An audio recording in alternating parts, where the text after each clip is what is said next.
I think for me on the D-Day trip, one of my biggest key takeaways was the role of the unit and the role of the mission in the events of June 6th. So, a big example for me was definitely the way that we discussed the role of how units operated on the beaches at Omaha.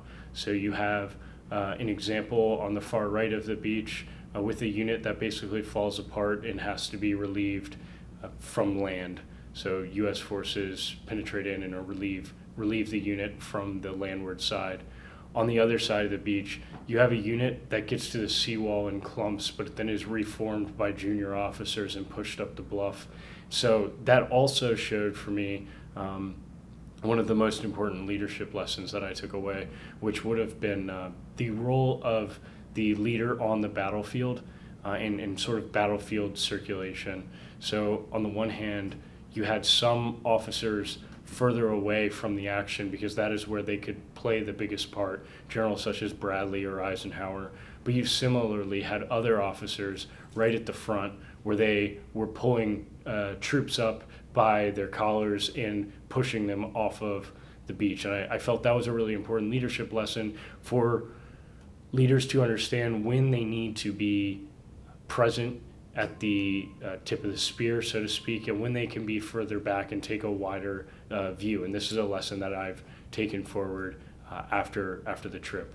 I think one of the most surprising things for me was better understanding the role of interdiction in the fight and the role of special operations and how long it took to develop that special operations capacity to interdict German reinforcements coming to the beach. For me, my favorite part of the trip would have been the airborne day where we looked in depth at the airborne operations and how small isolated units were able to achieve objectives because they understood the mission that was given to them. So even units that were mixes of companies and even battalions and even divisions were able to come together and accomplish a wider mission despite lacking immediate guidance from above. The plan instilled in them allowed them to make quick decisions on the ground that allowed them to achieve victory.